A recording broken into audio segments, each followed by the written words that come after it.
The Diary of Anne Rodway is a mystery story brought to us by the man who wrote the world's first English detective novel. No, wait, not this guy. No, not this guy either. It's by this guy, Wilkie Collins. Collins' The Moonstone is widely considered to be the world's first detective novel. So the Diary of Anne Rodway. Our story opens with Anne's first diary entry on March 3rd, 1840. Anne is upset after reading a new letter from her fiancé, Robert. Robert is away in the United States. No, that is probably not the 1840s flag. Anne is upset because Robert is not having any success in the States, and their future really depends upon it. Anne is struggling as a seamstress to make ends meet in his absence. March 4th. Anne tells us about her best friend Mary. Mary is a pretty girl, but has no self-confidence and is very sad about her lot in life. March 5th. Anne is worried about Mary. She has not seen her all day. Mary usually comes to visit Anne at work and later for tea.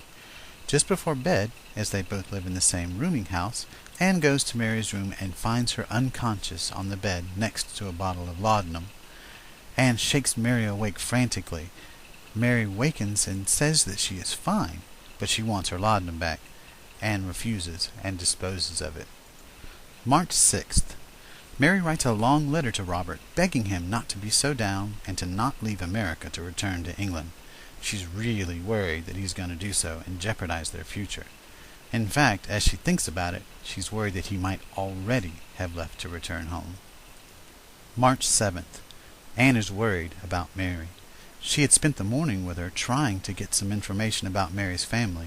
Anne thought contact with her family might cheer her up and perhaps they could lend the poor girl some assistance. However, all Mary wanted to talk about was Noah Truscott, the man who had murdered her father.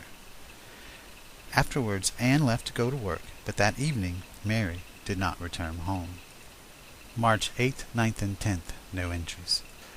March 11th. Anne is frantic, as after 3 days Mary is finally brought home by the police. The police were carrying Mary, and she looked dead, but was only unconscious.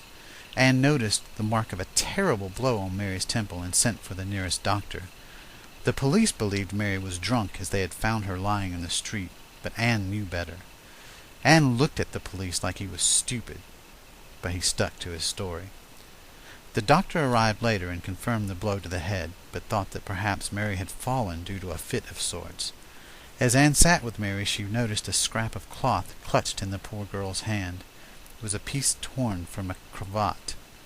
Anne sat with Mary through the night, but Mary passed away before morning. March 12th. Anne is worried about coming up with the money for Mary's funeral, and spends the morning pawning her few things to raise the money. Her landlord notices and says that since she is paying for Mary's funeral, he demands that she pay him what Mary owes him. Anne is shocked and goes to the parish constable and tells him what the landlord said. The constable marches right over and sets the landlord straight, leaving him speechless. March 13th. Mary is laid to rest. Anne is sad beyond words. She misses her friend something terrible and wishes Robert was there to console her. She has changed her mind about him staying in America and wishes that he would come home. March 14th through 18th. Anne does nothing but work and think of Robert. April 30th. Anne is shocked when she discovers the cravat that Mary had torn a piece from before she died. Anne found it by chance, being used as scrap cloth in a candle shop. The candle shop owner tells her where it came from. May 1st. Hot on the trail of the owner of the mystery cravat, Anne's search leads her to a twisted old dwarf. The dwarf tells her that he didn't strike Mary, but he saw who did. The dwarf drives a cab, and the man was a passenger. The dwarf gives Anne the address he dropped the man off at. When Anne returns home, she finds Robert has returned. In Victorian fashion, Robert then takes charge, effectively sidelining Anne. May 3rd. Robert returns to the dwarf and confirms the murderer's address. The killer turns out to be Noah Truscott, the man who had ruined Mary's father. In a twist of fate, Truscott is laid up ill due to complications from drinking, much as the police suspected of Mary. Robert and Anne turn Truscott in to the police and give them the evidence they collected. June 19th. It is the date of Truscott's trial. Anne testifies, and as she is leaving the witness box, Truscott lunges at her. Anne panics, but instead of attacking her, he cries, "I've been the ruin of the father and the death of the child. Hang me before I can do more harm."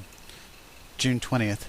Truscott is in prison, and the dwarf, who witnessed the crime and did nothing to help poor Mary, has been charged with unrelated crimes and will be joining Truscott in prison. Anne is visited by Mary's brother, who has been trying to get in touch with her for years. He repays Anne the money for Mary's funeral. June 25th, 1841. A year later, Anne and Robert are married, and Anne can finally be happy.